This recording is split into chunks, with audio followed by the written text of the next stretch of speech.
Donc on travaillait ensemble dans son bureau. Il voulait toujours que je sois collé à lui, donc on avait des chaises côte à côte alors que normalement on devait être en face à face. Enfin, il a inventé une place à côté de lui pour que je puisse être à ses côtés, sinon il ne pouvait pas travailler. Et du coup, chaque fois que je travaillais, il en profitait pour mettre sa main, sur ma cuisse, sur... D'abord il faisait que la poser, d'abord il la posait. Ensuite ça a dérivé sur commencer à faire des caresses. Puis il me disait qu'en fait il aimait bien faire des papouilles, que ça lui faisait plaisir, donc... il me faisait des papouilles de la main jusqu'au coude. Après, ça a commencé à dériver vraiment en caresse sur la cuisse. Donc pareil, sur la cuisse, il faisait du haut du genou jusqu'à l'entrejambe, on dira. Au début, ça restait que ça, entre guillemets. Et après, ça a commencé à dériver sur... quand il voyait que je n'osais pas parler, que je n'osais pas retirer sa main fermement et m'affirmer, il s'est dit, c'est la porte ouverte. Du coup, il a commencé à baisser un peu la main au fur et à mesure, jusqu'au jour où il a vraiment été jusqu'à l'entrecuisse, c'était vraiment la zone, il n'a pas touché, il a touché aucune zone, mais vraiment là c'est encore pire pour moi. Je commence vraiment à me réaliser que je vais trop laisser faire, quoi. Le mec, il a vu que c'est porte ouverte, il a vu que je m'affirmais pas, il a vu que je n'osais pas trop parler, donc il en profite clairement. Il a commencé à mettre sa main vraiment dans l'aine. Puis une fois il a fait tomber un truc, et il a fait guise de le rattraper. Et en descendant le rattraper, il a fait j'ai glissé. Et sa main est passée comme par hasard sur mes parties intimes. J'étais en jean, donc il est passé pile dessus. Là, j'étais hyper... je savais pas quoi faire, en fait. Je savais pas quoi dire, ni quoi faire, ni... je crois que j'ai juste fait un sourire gêné, mais vraiment, c'était par choc de pas savoir comment réagir, quoi. C'était soit je prenais mes affaires, je m'en allais, et du coup, j'avais mon mentor à dos, parce que c'était mon mentor. Et j'avais avec lui, soit je disais rien et je faisais style c'est pas grave, t'inquiète.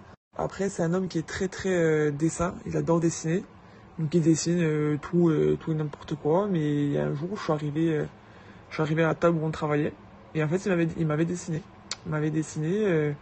Il avait une photo de moi, il m'avait dessiné de haut en bas. Il avait bien fait les traits des muscles, les traits des fesses, il avait fait tous les détails importants selon lui. Et il me l'a montré, il était très fier de lui. Je n'avais pas compris ça non plus, je me disais mais comment... Au début je dis il devait s'ennuyer, mais en fait non, il y avait vraiment une obsession derrière, et c'est cette obsession qui a fait que il en est arrivé au point de me dessiner. Ensuite, une autre fois, il sentait mon parfum, et il m'a demandé si j'avais un échantillon ou le parfum dans le sac. Et j'ai toujours un échantillon, donc j'ai dit ouais, j'ai un échantillon, mais je réponds encore une fois par pure innocence, et je me demande pourquoi. Ils me disent que tu peux me le passer, du coup je le prends. Encore une fois, je crois pas que... Je me dis, qu'est-ce que tu veux qu'il fasse avec ça? Bref, je lui donne, il prend, et de là il prend une serviette papier, une serviette pour s'essuyer quand on mange. Il prend ça, il ouvre, et il vaporise le parfum, le vide carrément, sur la serviette, il la ferme, il la met dans son nez, il la sniffe il la respire très très fort. Et il me dit, comme ça j'aurai toujours ton odeur avec moi. Donc voilà, il referme la serviette. Il la garde dans son tiroir, je crois, de bureau, et dans son tiroir, il avait dedans. Et comme ça lui a permis de garder mon parfum, mon odeur, mon souvenir à ses côtés quand il aurait besoin, quoi. Ensuite, ça s'est passé plein de fois, et encore une fois, je savais pas du tout comment dire non, en fait. Je savais pas comment dire non sans avoir de réaction disproportionnée en face. Donc du coup, je me disais, tant que c'est que ça, entre guillemets, je me disais, tu prends sur toi, alors que j'aurais jamais dû. Du coup, chaque fois qu'on se voyait, il réclamait des câlins. Il voulait des câlins dès qu'on se voyait. Il pouvait pas commencer sa journée sans qu'il ait son câlin. Donc son câlin, en fait, ça consistait à me prendre, à me serrer très fort. Une câlinade de base, mais à me serrer très très très très fort, en sachant que c'est quelqu'un qui a beaucoup de force. Donc il me serrait super fort. Il me soulevait carrément, parce que moi je pèse rien, donc il me soulevait, et il me relâchait d'un coup. Il était content, il avait sa dose. C'était un peu sa dose de, je sais pas, c'est sa drogue du bon matin, il lui fallait ça. Donc pareil, là je savais pas trop comment réagir, donc encore une fois j'étais très neutre, c'est-à-dire je disais rien.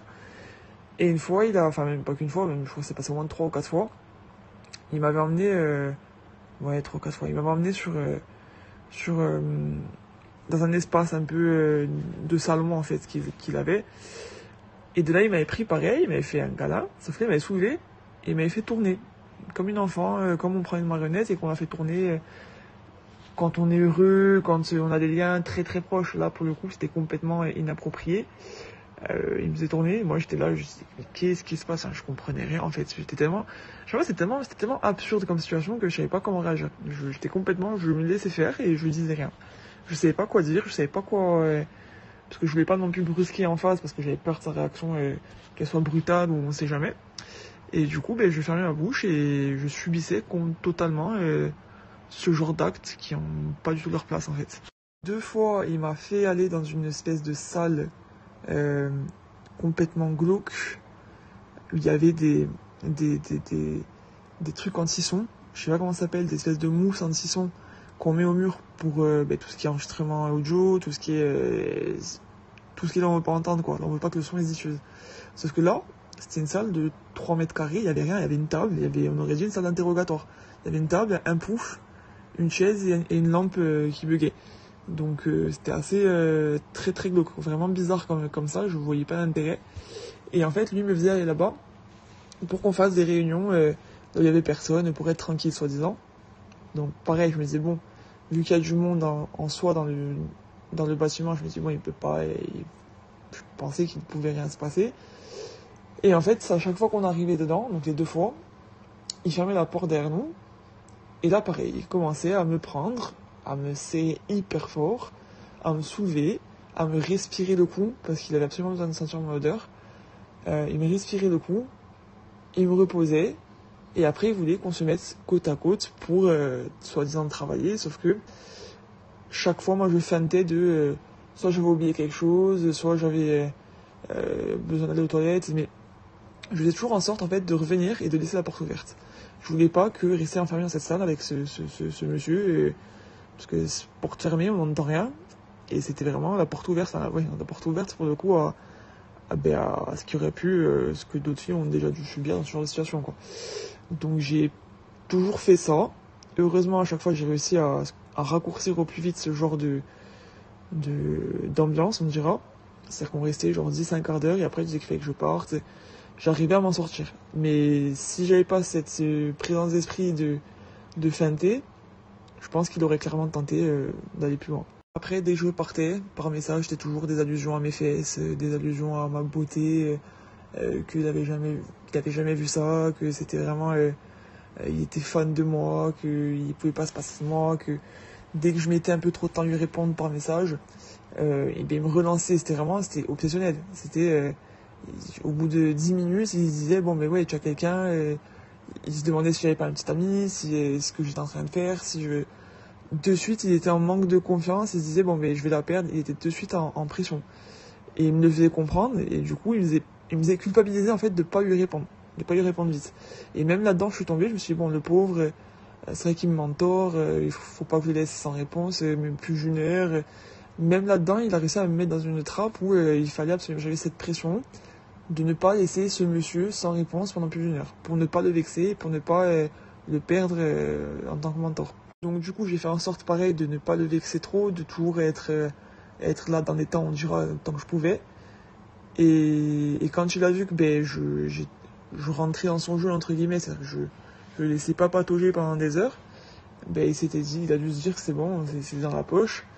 À partir de ce moment-là, il a commencé à m'envoyer des pavés de cœur, mais genre des pavés avec, il devait y avoir des emojis cœur, il devait y en avoir 300. Et c'est pas une image. Il devait y avoir 300 cœurs. C'était des pavés vraiment entiers qu'il me faisait. Moi, je répondais avec un smile. Encore une fois, voilà, je voulais pas le vexer, donc je répondais avec un smile, avec les mains là, les mains qui font des formes de cœur ou des pouces. Ça dépendait, mais voilà, je lui répondais. Je laissais pas en vent. Je l'envoyais pas bouler parce que j'avais peur de ses réactions. J'avais peur que ce mec, prochaine fois où j'allais le voir, il s'en prenne à moi parce que je savais qu'il a un ego qui fait que si je lui réponds pas ou si je vais pas dans son sens, prochain coup c'est pour moi. Prochain coup il va s'en prendre à moi et je sais pas de quelle manière parce que je le connais pas en fait. Je pensais le connaître et en fait c'est au fur et à mesure que je me suis rendu compte que je le connaissais mais vraiment pas. C'est effrayant. En plus il faut savoir que c'est un homme qui est marié, qui a des enfants, qui a une stabilité professionnelle on dira. et que personne ne soupçonnerait. Personne ne se dirait que ce mec fait ça. Et c'est un homme qui cache très très bien son jeu. Et c'est ça qui m'a vraiment, fait souffrir parce que personne ne me croit en fait. Personne ne me croyait. Tout le monde se disait non mais ce mec c'est impossible qu'il te touche, impossible qu'il tente, impossible qu'il te dise ça, impossible. Il est trop amoureux de sa femme, il est trop clean.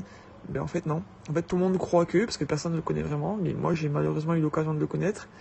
Et je sais que c'est un mec, si on l'arrête pas, il va finir par c'est un mec qui force, c'est un mec qui, si on le laisse faire, il y va.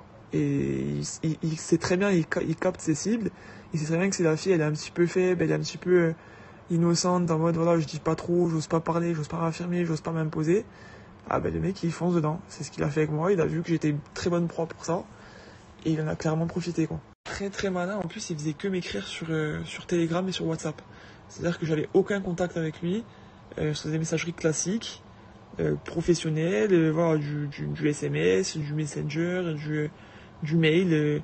C'était que des messageries cryptées où il y avait moyen, voilà, de supprimer, de modifier, dans tous les cas, si un jour il y avait un problème avec sa femme ou voilà, il avait moyen de tout dégager et qu'il n'y ait aucune trace.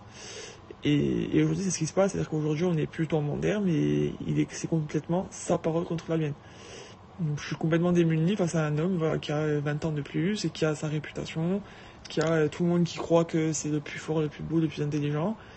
Et moi, l'étudiante qui a jamais osé parler, qui a jamais osé rien dire, ni le repousser brusquement pour lui faire comprendre.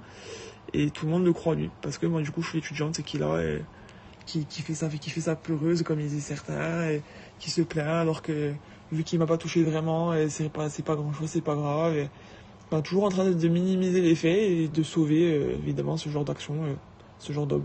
Voilà, donc au final on n'est plus du tout à bon terme parce que j'ai fini par m'imposer un petit peu. Je dirais pas que je me suis imposé comme il fallait parce qu'il y en a qui l'auraient vraiment envoyé bouler, qui auraient vraiment fait comprendre que c'était des choses qui se faisaient pas. Moi, j'ai fait ça gentiment. J'ai dit, voilà, j'en ai marre. Et moi, j'ai envie juste de travailler. J'ai envie d'avancer dans ma vie pro. C'est pour ça que je suis là. Et en fait, tu ne fais que me faire stagner. Je n'avance pas. Tu fais que me faire, voilà, limite un reculon, en fait. Et tu es trop perturbateur, en fait. C'est ce que tu fais. C'est trop des éléments perturbateurs. Et j'ai pas osé, après, m'étaler plus. Je savais qu'il savait de quoi je parlais. Mais j'ai pas osé revenir là-dessus parce que, voilà, pour moi, ça me gênait. Pour moi, c'était trop... c'est trop les choses que j'ai gardées, que je voulais pas remettre sur le tapis avec lui. De toute façon, ça aurait rien changé, hein, c'était fait. Et de là, le monsieur n'a pas accepté le fait que c'était fini, qu'il aurait plus accès à moi, à ma personnalité, à mon corps, à pouvoir me caresser comme il voulait, à pouvoir m'embrasser dans le cou comme il voulait. Voilà, donc on est parti en dispute et maintenant c'est fini.